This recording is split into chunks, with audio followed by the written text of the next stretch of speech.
This channel does not promote any violent, harmful, or illegal activities. All content provided by this channel is meant for an educational purpose only. প্রথম দফা নির্বাচনের মাত্র বাকি আর কয়েকদিন, তার আগেই গোসাবায় শুট আউট, দুষ্কৃতীদের গুলিতে জখম তৃণমূল কর্মী। গতকাল রাতে বাইকে চেপে ফেরার সময় দিব্যেন্দু গায়েনকে লক্ষ্য করে গুলি চালায় দুষ্কৃতীরা। তাঁর ডান পায়ে গুলি লাগে। দিব্যেন্দু সেই সময় বাইকের পিছনে বসেছিলেন। বাইক চালাচ্ছিলেন তৃণমূলের একজন বুথ সভাপতি, যার নাম পলাশ মণ্ডল। গুলি লাগার পর তড়িঘড়ি ওই তৃণমূল কর্মীকে হাসপাতালে নিয়ে যাওয়া হয়।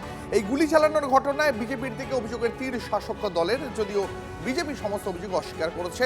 ইতিমধ্যেই গোসাবা থানার পুলিশ তদন্ত শুরু করেছে, 3 জনকে গ্রেপ্তারও করা হয়েছে। টাইমটা 10:30 থেকে 10:30টার দিকে আমরা দাদার বাড়ি থেকে মিটিং সেরে আমরা বেরিয়েছি।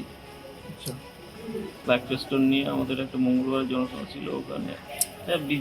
বিজেপি করেছে, সন্তোষ এরকম শত্রু নেই, রাজনীতি করতে কিছু শত্রুতা। আমাদের অঞ্চল সভাপতি কল্পেশ হালদার আমাদের এই ব্ল্যাক ফেস্টন ব্যানার এগুলো নেওয়ার জন্য ডাকছিল। আমরা নিয়ে ফেরার সময় আমাদের উপরে গুলিটা চালায়। আপনি কি সাথে ছিলেন? হ্যাঁ, আমি বাইক চালাচ্ছিলাম। আমি একজনকে চিনতে পেরেছি, 4-5 জন ছিল, কিন্তু একজনকে আমি চিনতে পেরেছি, সে হচ্ছে ভোলা প্রামাণিক। আচ্ছা, কোন পার্টি করে তিনি? ওরা আগে তৃণমূল করতো, এখন সদ্য বিজেপিতে যোগ দিয়েছে।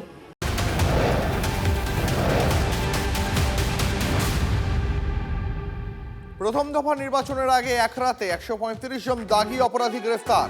কোচবিহার, দক্ষিণ 24 পরগনা, মালদা, মুর্শিদাবাদ থেকে গ্রেফতার দুষ্কৃতীরা। ভোটের আগে দাগি অপরাধীদের গ্রেফতারের নির্দেশ দিয়েছিল কমিশন, আর এবার এক রাতেই 135 জন দাগি অপরাধী গ্রেফতার। আর একবার জানাবো আপনাদের, প্রথম দফা নির্বাচনের বাকি আর মাত্র কয়েক দিন, তার আগে এক রাতে 135 জন দাগি অপরাধীকে গ্রেফতার করা হলো। কোচবিহার, দক্ষিণ 24 পরগনা, মালদা, মুর্শিদাবাদ থেকে গ্রেফতার করা হয়েছে দুষ্কৃতীদের। এদের প্রত্যেকের বিরুদ্ধে একাধিক অভিযোগ ছিল। ভোটের আগেই দাগি অপরাধীদের গ্রেফতারের নির্দেশ দিয়েছিল কমিশন।